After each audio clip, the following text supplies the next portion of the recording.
কাকার বাড়ি হচ্ছে নয় বাজার। নয় বাজার কাকার বাড়ি। তা আমি হচ্ছে রোজার ঈদের মধ্যে কাকা একটা লুঙ্গি দিতে চাইছিলাম, যে কাকা বাড়িতে আসেন। তা আমার যে কোনোভাবে হোক ঈদ আর করা হয়নি, ঈদ করা হয়নি। কাকা এসে ঘুরে গেছে। তো মা বলিছে যে আসছিল, এসে ঘুরে গেছে, আমি আর তারে লুঙ্গি দিতে পারিনি। তো মারও খেয়াল ছিল না যে টাকা দিয়ে দিবে। তো এটা আমার খুব খারাপ লাগছে, কারণ রোজার মধ্যে আমি হচ্ছে ছোটো বাচ্চারে কাপড় চোপড় প্লাস যে বরাব্বার সাথে হচ্ছে আব্বা নামাজ পড়তে থাকতো, সেই বরাব্বার কাপড় চোপড় সব কিছু দিয়ে গেছি আমি। তো এই ব্যক্তির আর দেওয়া হয়েছিল না। ওনার বাড়ি হচ্ছে নয় বাজার। আমার এখানে আসতে ওনার 2 ঘন্টা সময় লাগছে বাড়ির থেকে। বাসে আসতে হয়, নয়তো বা অন্য কোনো গাড়ি ধরে আসতে হয়। কিসে আসতেন কাকা? অটোত 40 টাকা 50 টাকা খরচ হয়েছে আমার বাড়িতে আসতে। তা আমি ওনাকে হচ্ছে লুঙ্গি কেনার টাকা দিয়ে দিলাম।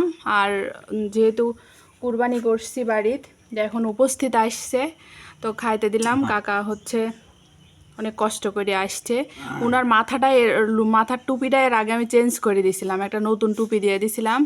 আব্বার জন্যে কেনা একটা টুপি ছিল, নতুন টুপি ছিল বাড়ি, তো ওটা দিয়ে দিছিলাম। তো কাকা টুপি হয়তো কাকু দিয়ে দিছে না, বাড়িতে আছে। বাড়িতে আছে, আচ্ছা আচ্ছা, বাড়িতে আছে। তো আসলে নিয়াত যদি ঠিক থাকে, নিয়াত যদি সঠিক থাকে, যত কষ্টই হোক।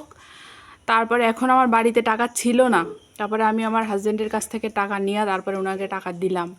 তো কখন কোন মানুষ কার দরজায় এসে হাজির হবে, কার রিজিক কোথায় আছে, কেউ বলতে পারে না। তো সবাই কাকার জন্য দোয়া করবে, আমার জন্য দোয়া করবে, আমার আব্বার জন্য দোয়া করবে। আসলে নিয়াত যদি ঠিক থাকে, কোনো না কোনোভাবে সেটা পূরণ হয়।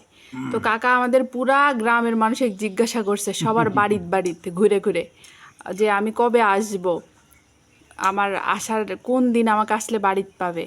তো আজকে আসছে। আমি আসলে মানে আমার মাথার মধ্যে ছিল না যে আজকে কাকা আসতে পারে বা আসবে।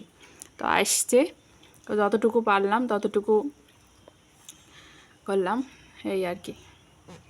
তো আমার পাড়ার যারা বলছে যে আমার সাথে দেখা হবে না, আমি আর আসবো না, আমি হয়তোবা তারে আর কখনো তার সাথে আমার দেখাই হবি না, কি বলছে কাকা আমার পাড়ার মানুষ? না মা কইছে তো সেই মেয়ে ভালো মেয়ে দিবি, আমরা দিবি তাই এটা আমি আমার বাপের জন্য নিয়াত করছি যে এটা দিব, তো হচ্ছে অবশ্যই আমার নিয়াত পূরণ করব।